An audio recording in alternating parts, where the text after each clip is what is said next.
l'actualité vue par un entrepreneur.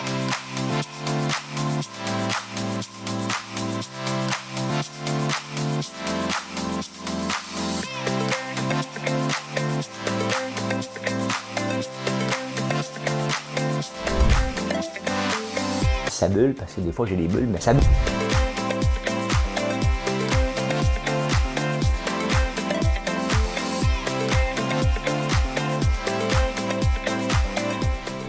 Essayer de faire un spectacle. Vendredi, le 3 décembre, on dirait qu'il fait froid dehors. J'entends les camions passer,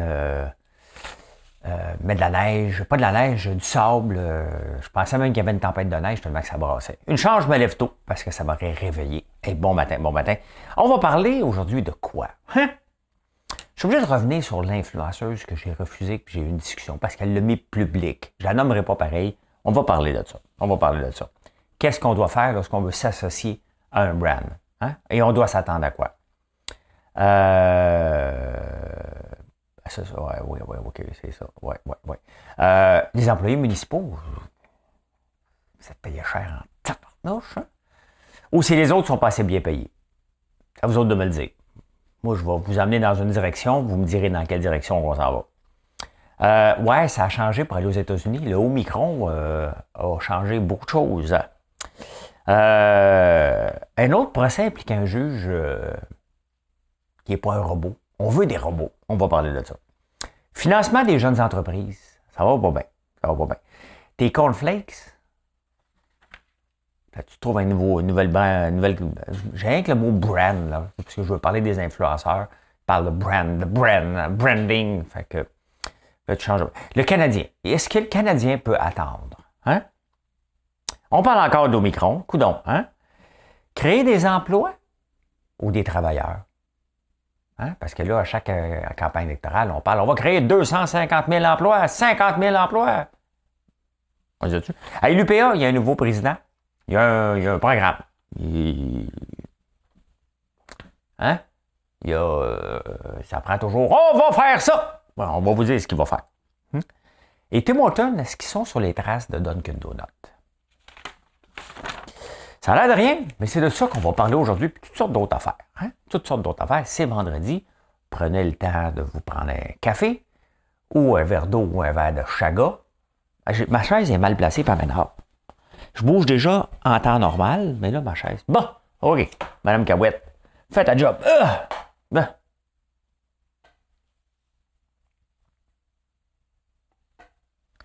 And now, the end is near, and so I face the final curtain. My friend, I'll say it clear, I'll state my case, of which I'm certain. I've lived a life that's full. I travel each and every highway, and much more than this, I did it my way. Comme d'habitude, je l'avais dans la tête un matin, puis là, je l'ai fait tout le temps en français, fait que là, j'ai dû montrer mon bilinguisme, comprends-tu? Hein? Comment je parle bien anglais, fait que voilà, c'est fait. C'est fait. Je sais pas comment ils font les podcasteurs pour pas bouger. Ils parlent puis ils bougent pas. Je serais pas capable. Quand j'étais jeune, on me disait que j'avais le verre solitaire. Je bouge tout le temps. Hein? Je l'ai cru pendant des années. J'engraissais pas puis je bougeais tout le temps.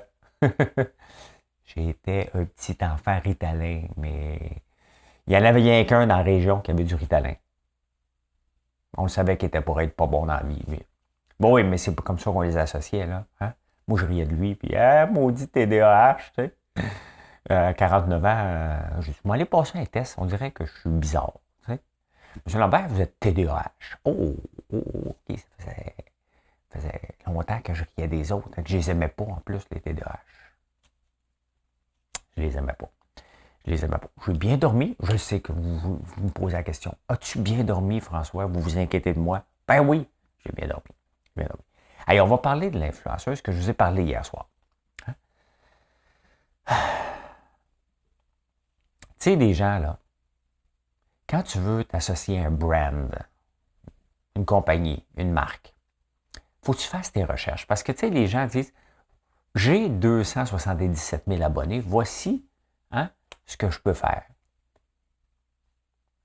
Quand on veut s'associer à un brand, on regarde ce qu'on peut apporter au brand et non pas l'inverse. Est-ce que d'apporter 277 000 personnes est un atout? Ça peut en être un. Ça peut en être un. C'est mieux que quelqu'un qui a 2 personnes qui la suivent. On s'entend. Maintenant, les valeurs véhiculées sur tes réseaux sociaux, est-ce qu'ils représentent les valeurs de la compagnie? C'est la deuxième question qu'on doit se poser. Qu'est-ce que l'influenceur peut apporter? C'est pas comme j'ai besoin de... J'ai maintenant 277 000 personnes qui me suivent. Je dois les rémunérer, ces gens-là. Je dois faire du cash avec eux autres. C'est ce qu'elle se dit. Maintenant, oui, peut-être, mais quel genre de compagnie qu'elle doit approcher si elle veut faire du cash avec ça? Quel genre de compagnie maintenant qui vont vouloir s'associer? Parce qu'on fait des choix lorsqu'on s'associe. Hein? Ça reste dans la partie négociation. Maintenant, il faut que tu choisisses les bonnes compagnies. Évidemment, je ne fais pas partie des valeurs véhiculées. Nous, les valeurs de notre compagnie, c'est de notre ferme au cœur de votre vie. Donc, c'est bien évident que si tu parles que tu veux un homme de 60 ans, parce que c'est ça que tu véhicules sur tes réseaux sociaux, ne serait-ce qu'un seul vidéo. Elle me disait qu'il y avait juste une vidéo. Je n'ai pas regardé toute ta page. Je n'étais pas en processus décisionnel. Je me disais, non, non, je suis tombé dessus en partant. Tu es un homme de 35 ans? Non. Un homme de 25 ans? Non. Un homme de 48 ans? Non. Un homme de 60 ans? Oui! Bon, est-ce que ça représente mes valeurs? L'autre vidéo que je tombe dessus, puis c'est une fille que j'ai déjà parlé avec elle. J'ai rien contre la personne, bien entendu, là, OK? Mais là, on parle d'associer un brand avec ce qu'elle véhicule sur les réseaux sociaux. L'autre véhicule que je tombe dessus,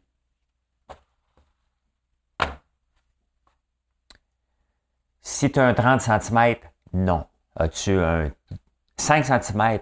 Non. As-tu un 20 cm? Non. As-tu un 12 cm? Oui, je te veux. Comment elle va représenter ça que nous avons? C'est quoi un 12 cm? C'est ça.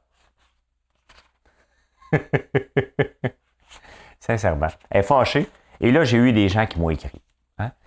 Moi, je voulais acheter de toi, mais là, je n'achèterai plus de toi. Sincèrement. Là. Ça fait 3 ans que je suis en affaires. Si tu es encore en processus décisionnel, si tu vas-tu acheter du popcorn, vas-tu acheter des savons, ça ne marche pas avec moi, ça. OK? J'ai eu une conversation privée avec quelqu'un sur les valeurs qu'elle véhiculait par rapport au brand que j'ai et que j'ai à offrir. J'ai donné des conseils, ça restait des conseils. Je ne suis pas misogyne, je travaille dans un environnement féminin. Et ça n'avait pas rapport. C'est ce qu'elle véhicule. Ça a peut-être un marché, mais je ne suis pas son marché. Il y a d'autres personnes qui m'ont écrit pour dire merci, je suis tanné de voir ça, parce qu'honnêtement, c'est quelque chose que je parle souvent avec Marilyn de TikTok. Il y a des belles affaires sur TikTok, il y a du divertissement. Mais en même temps, parler de la longueur que tu désires, là, OK? Tu veux un homme de 60 ans, c'est une agence de rencontre, OK? Bon, je ne fais pas partie des clients d'une agence de rencontre, tout simplement. Il faut juste en revenir puis pas en faire un plat. Elle a décidé d'en faire un plat puis sortir pour dire « Je vais détruire son brand parce qu'il n'a pas voulu m'avoir. » Sincèrement. Si tu réussis, tu mettras ça à ton arc, là. T'sais? Mais tu ne m'empêcheras pas de dormir non plus. Non plus. Puis j'ai rien contre toi. C'est toi qui es parti. C'est elle qui est partie une petite gaguère. Là. Moi, j'ai absolument rien contre la fille. J'avais déjà vu des conversations, puis on s'échangeait des choses. On parlait d'entrepreneuriat. Ça reste qu'elle essaye de faire quelque chose de positif avec ses followers. Peut-être. Mais ça te limite pas mal à qui tu peux t'associer lorsque tu parles de longueur du membre de ton futur chum. Je te dis tout de suite, là, je ne suis pas la seule compagnie qui va te dire non. T'sais. D'ailleurs, je la suis par intérêt pour voir qui va lui dire oui comme compagnie. Tant mieux, ça en trouve. Tant mieux, ça en trouve. Mais c'est pas moi. D'ailleurs, j'en ai pas besoin. Tu sais, il faut que tu regardes aussi, lorsque tu approches une compagnie, est-ce qu'elle fait déjà affaire avec des influenceurs? Sinon, ben, tu dois travailler encore plus fort pour le convaincre que tu es la personne qui va y faire une différence. C'est ça. Lorsqu'on approche quelqu'un, qu'on sollicite, ben, il faut lui montrer qu'on va faire une différence pour la personne avec qui tu vas travailler, pas pour toi. C'est ça. Fin de la parenthèse. Voilà. Bon matin.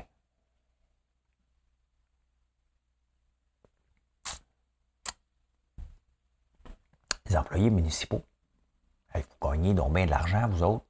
Ben, on le savait, là. On le savait. C'est pas juste les employés de Montréal, c'est la plupart. C'est ça l'affaire. La plupart des municipalités, eux autres, ils se comparent à Montréal. Montréal, vous gagnez beaucoup. Hein? On parle de... Il y a 46 municipalités au Québec de 25 000 habitants. La moyenne des salaires est 39,9 plus élevée que le provincial. Là, vous allez dire, ouais, mais attends un peu, il faut comparer des pommes avec des pommes. Ben oui. Employés municipaux, employés provinciaux. Bon, c'est pas tout à fait les mêmes pommes. On s'entend, c'est une pomme Macintosh et une Lobo, là. Hein?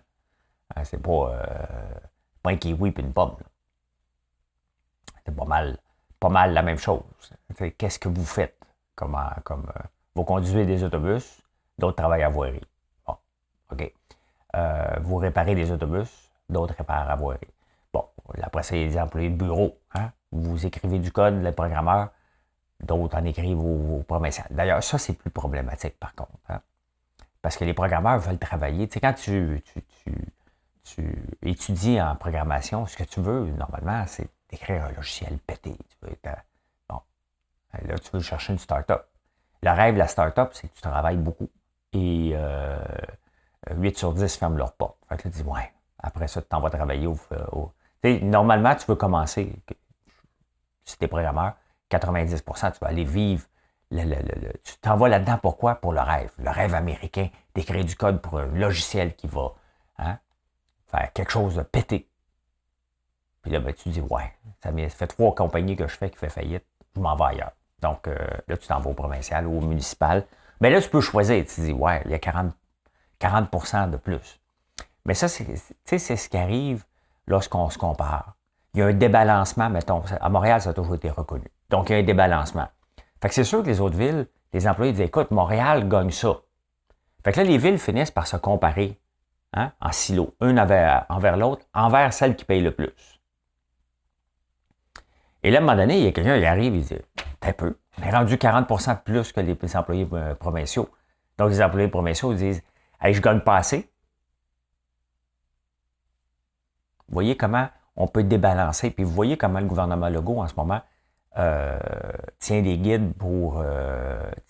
retient les rênes pour les garderies, pour les employés de soutien, parce que tout va être débalancé. S'ils en donnent à eux, bien là, les gens dans les écoles ne seront pas payés pareil. Donc, eux autres veulent plus. À un moment donné, ça prend une échelle salariale, contrôle budgétaire, parce qu'il arrive ce qui arrive. On ne peut pas les diminuer, les gens de la ville, et ils vont avoir des augmentations. Donc là, ils vont vouloir avoir du rattrapage du côté provincial. C'est pas évident. Ce n'est pas évident. Mais vous gagnez bien votre vie. Hein? Tant que... Le problème, c'est parce que c'est nous autres qui payent. Il ne faut jamais oublier que c'est les payeurs de taxes. Hein? Toujours, toujours. Ah ben, le Omicron, ça n'a pas pris de temps qu'il a changé les règles. Hein? On se demandait si on était pour avoir des tests rapides pour aller aux États-Unis puis revenir. Ben pour revenir, on les avait enlevés presque, je pense. Le Biden est arrivé hier et il dit non, si tu arrives du Canada, il faut que tu aies fait un test dans les 24 dernières heures, pas les 72 heures avant. Là, vous me demandez, toi, François, tentes-tu de voyager? Tu voyages-tu beaucoup? Non. C'est là, un gars que ça me tente de voyager, d'aller passer des tests un peu partout. Tu sais, les maudits tests rapides, là, il y a tellement de compagnies, je le sais, je suis investisseur, micro-investisseur dans une compagnie, mais comment ça se fait qu'on n'a pas de tests rapides encore facilement d'accès? Qu'est-ce qui empêche qu'on ait des tests rapides? Ça n'a pas de sens. On devrait avoir des tests rapides qui nous disent, ben regarde, va pousser plus loin, tu es positif, donc... mais qu'est-ce qui empêche? Je ne comprends pas que ce n'est pas disponible sur toutes les tablettes. Hein.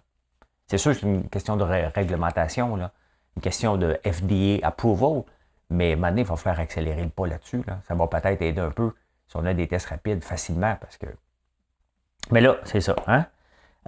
Et en Allemagne, honnêtement, là, lundi, je pense que lundi, on n'en avait pas de Omicron. Mardi, on en avait. Là, aujourd'hui, on est vendredi.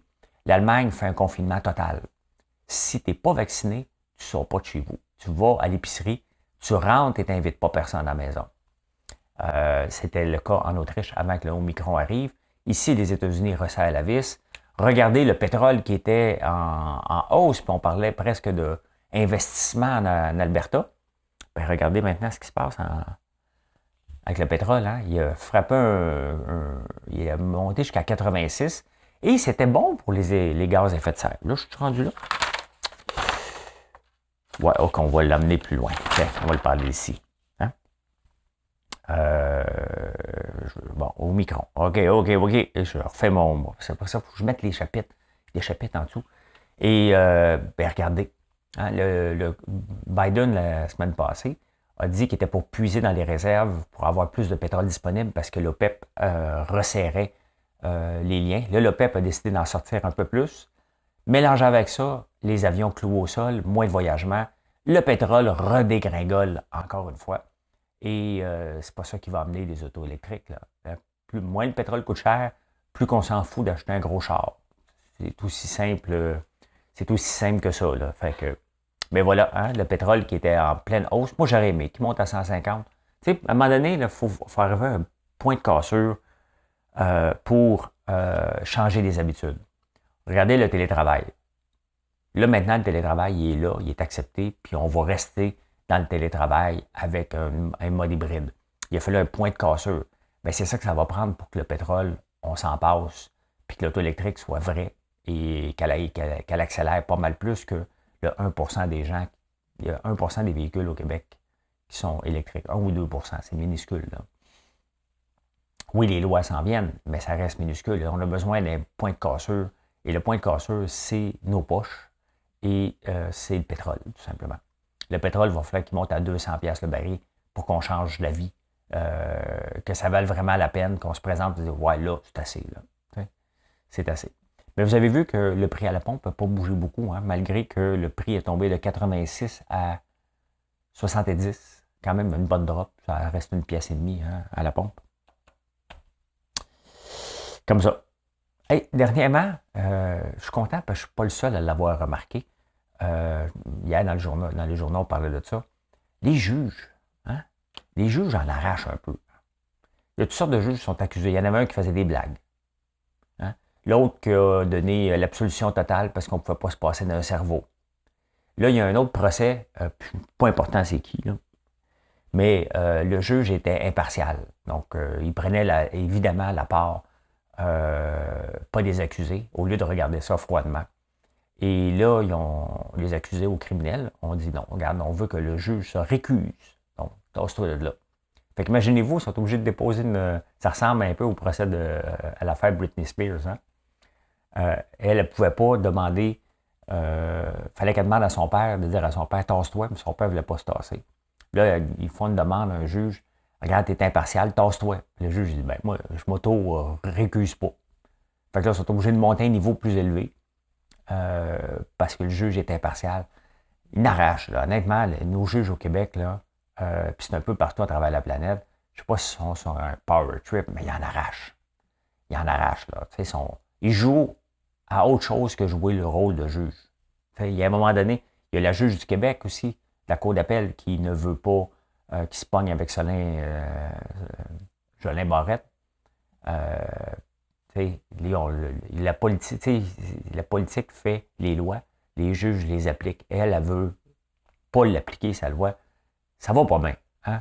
C'est bien une profession qui va pas bien en ce moment, c'est bien celle-là. Il va falloir que quelqu'un mette son pied à terre et dise, regarde maintenant, arrêtez, là. Oui, je sais, vous avez un beau titre, mais vous êtes un robot. Vous êtes des robots. Ben oui. On veut des juges impartials. C'est ça qu'on s'attend lorsqu'on fait face à un procès. Quand on se rend devant un juge, c'est parce qu'on n'a pas d'impartialité. Deux personnes se pognent ensemble, ne s'entendent pas. Oublions le criminel, mais les autres. On ne s'entend pas sur un texte de loi. On ne s'entend pas sur quelque chose. On va voir devant un juge qui est supposé être un robot. Pas quelqu'un qui va prendre la part de quelqu'un d'autre. Bref. Il en arrache. Il en arrache. J'espère qu'il ne me remboursera pas devant un juge. Puis il m'écoute, il me dit ah ouais, hein, tu penses qu'on est impartial? Tiens, moi, te le prouver. Tu n'as pas besoin de me le prouver, elle le sait. Le financement des jeunes entreprises. Il y a un article dans la presse qui disait que c'est très difficile pour une entreprise d'obtenir du financement alors qu'elle en a besoin. Là, il faut séparer quelque chose. OK? Le but de se lancer en affaires, c'est de régler un problème. On voit un problème, ou on voit une opportunité, on voit vers où un marché s'en va. Des fois, ce n'est pas toujours un problème, on va créer un besoin. Donc, ça fait partie de l'entrepreneuriat de regarder et de dire « Hey, ça a de l'allure ». Deuxième question qu'on doit se poser lorsqu'on se lance en affaires, c'est « J'ai-tu de l'argent? » Mais là, c'est pas grave parce que là, on rêve. On est dans la partie naïveté de la patente, puis on dit « Hey, non, l'argent va couler à flot, mon idée est tellement bonne. » Là, tu te lances. Avec un peu d'argent de poche, un peu d'amis. Et là, tu dis, ouais, là, ça me prend des millions. Là. Et c'est là que, est-ce que l'État doit financer ça? À quel moment que on demande à l'État? Parce que ça reste, on ne veut pas une société communiste, j'en ai parlé. Donc, est-ce qu'on veut une société socialiste à l'extrême? Donc, à quel moment que l'État a une obligation d'aider une entreprise? La réponse, c'est jamais. À moins que,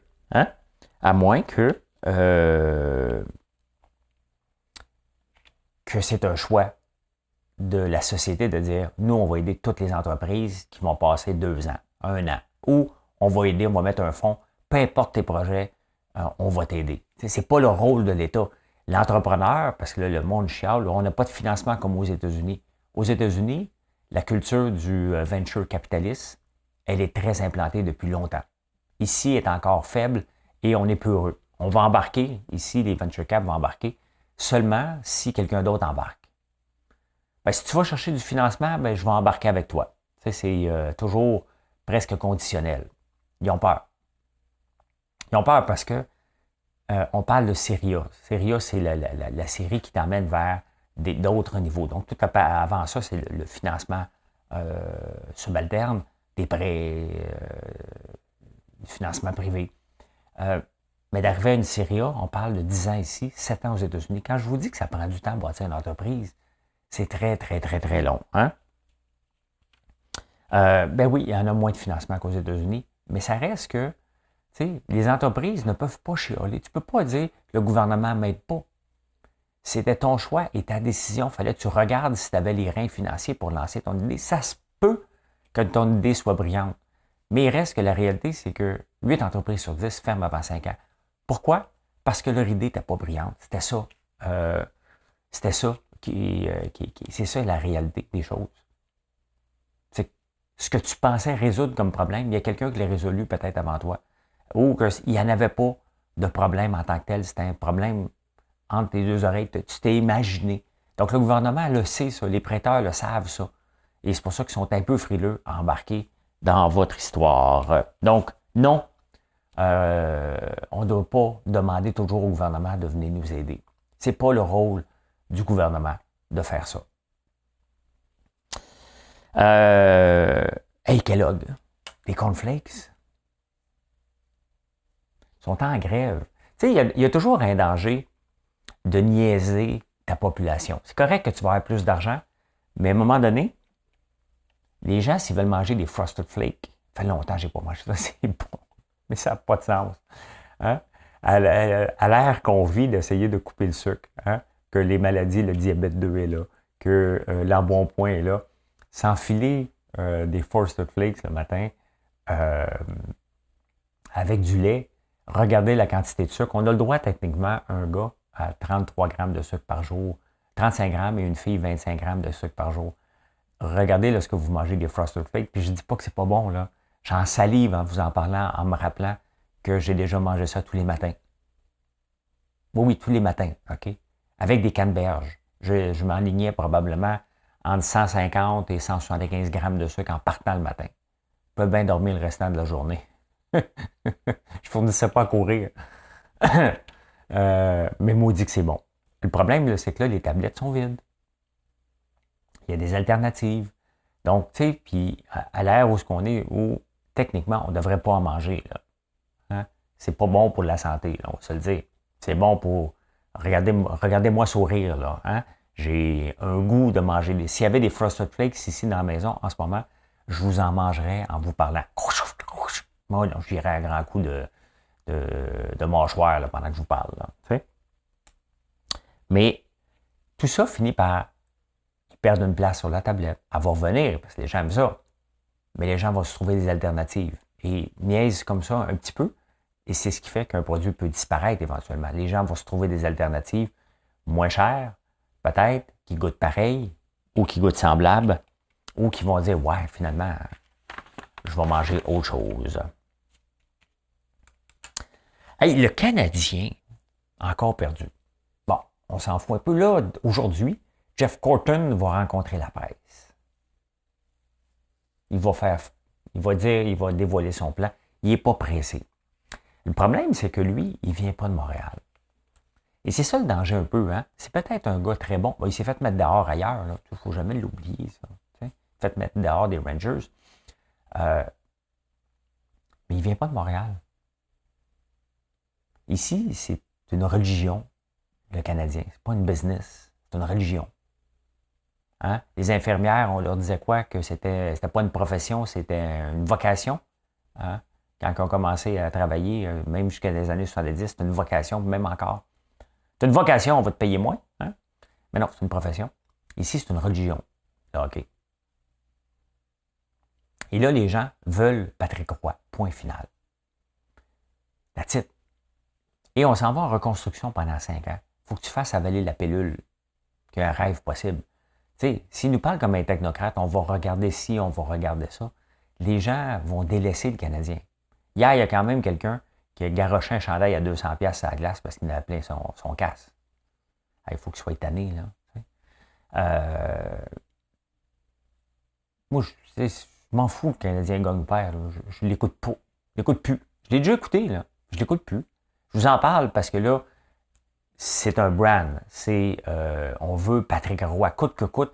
Peu importe, plus le temps passe, plus ils n'ont pas le choix de prendre Patrick Roy. Même s'ils ne le veulent plus maintenant, plus qu'ils étendent, plus qu'ils prennent le temps à choisir le prochain directeur général, plus l'équipe est médiocre, plus les gens veulent avoir Patrick Roy. En même temps, ils ne peuvent pas remplacer le coach parce que le nouveau directeur général va choisir son coach. Il va dire, écoute, je ne peux pas travailler avec lui. Je suis directeur général, donc je fais ce que je veux. Hein? Ce qui est le cas. Donc, plus qu'on attend, plus qu'on veut Patrick Roy. S'il en amène un nouveau, il va falloir qu'il gagne tout de suite, qu'il soit bon, puis bon en tabarnouche, alors qu'il faut qu'il refasse l'équipe sur la glace. C'est une drôle de façon d'agir, je trouve. Hein? Surtout envers les partisans qui payent, parce que là, c'est pas un besoin essentiel. C'est un divertissement. Et on ne peut pas niaiser les gens avec du divertissement trop longtemps. Je suis persuadé qu'en ce moment, là, Jeff Molson, pas lui, mais quelqu'un dans son équipe un matin, il regarde et dit, puis, le match hier, combien qu'on a vendu? C'est sûr que quelqu'un dans l'organisation, ça marche comme ça. Combien qu'on a vendu de produits dérivés hier soir? Puis c'est sûr que les ventes s'en vont vers le bas.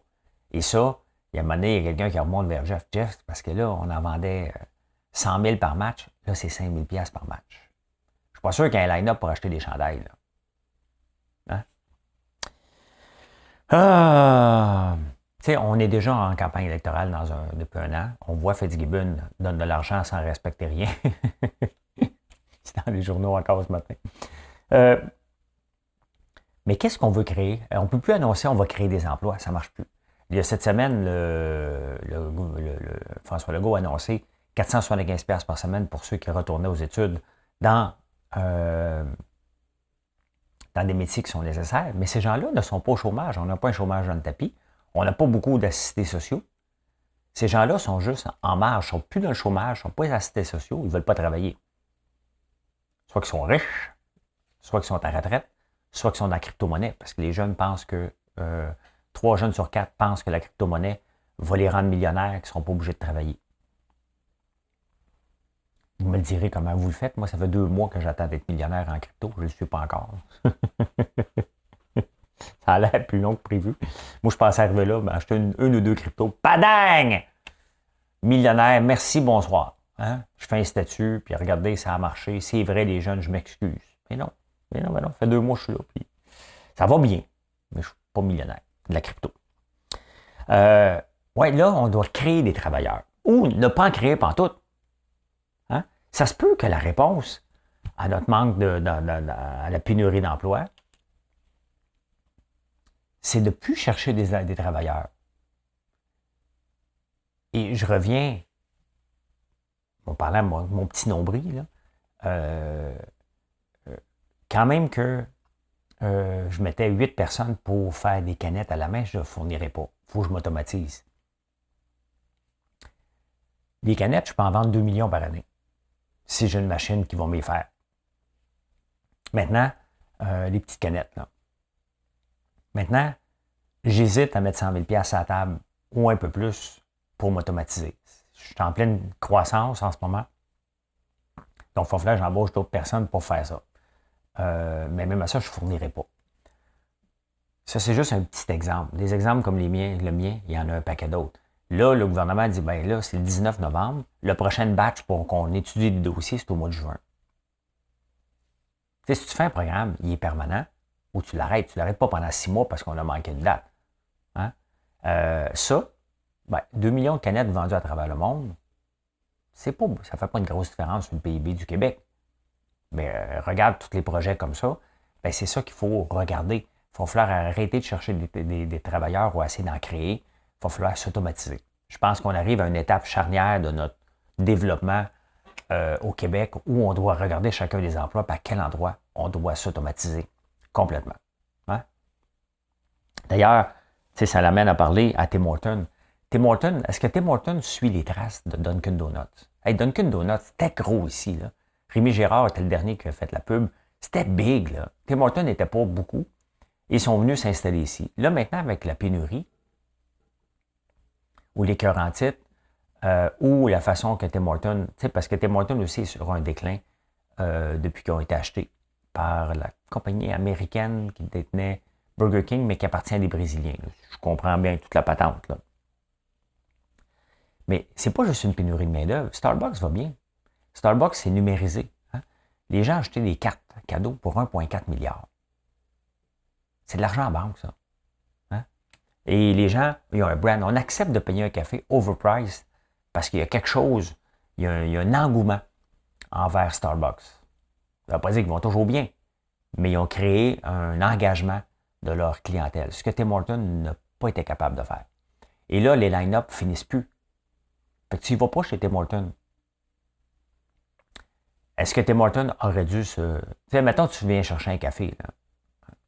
Ça devrait presque être automatique. Une ligne café, tu prends ton café, il y a une machine qui te le donne, tu passes. Est-ce qu'on a besoin d'avoir quelqu'un qui nous verse le café?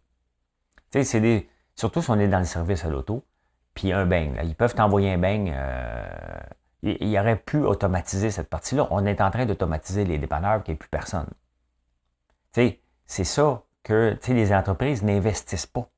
Et c'est le cas typique de Tim Hortons. Ils n'investissent pas. Ils n'ont pas investi pour amener ça vers un autre niveau. Il arrive une pénurie de main-d'œuvre, paf, le château de cartes s'écroule. Il faut toujours une compagnie qui n'avance pas, n'investit pas, recule tout simplement. Et à un moment donné, ça peut disparaître comme ça.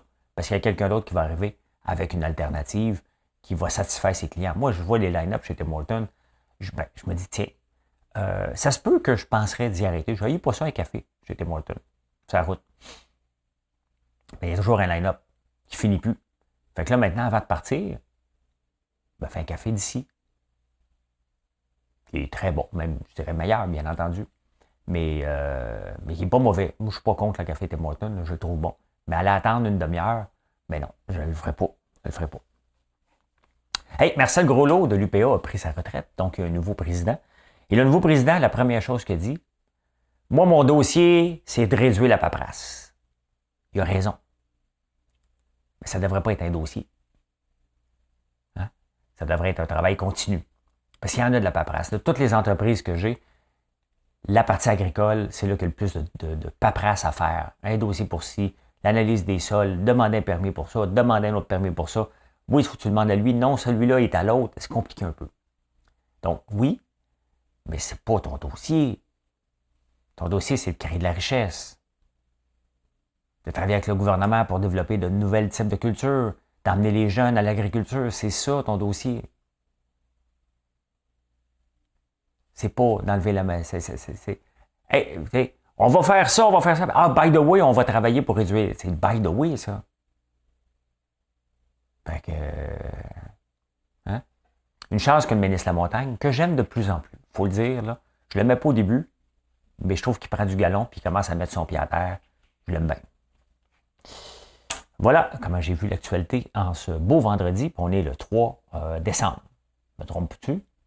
N'oubliez pas, la boutique à Montréal est ouverte, la boutique à la campagne, elle est ouverte, la boutique en ligne, elle est ouverte. Marilyn et moi, on va être à la boutique parce que mon fils travaille aujourd'hui, donc de 10h à 11h, puis après ça, on s'en va à la campagne. Ça vous tente de venir nous dire bonjour? Venez donc, hein? Venez toute la journée, venez voir mon fils, il va être content. Puis de voir que l'entreprise de son père fonctionne, puis il va peut-être rêver un jour, ça va être la sienne. Tu sais. On va le laisser rêver. C'est au 73, 78, rue Saint-Hubert. Merci tout le monde, bonne journée.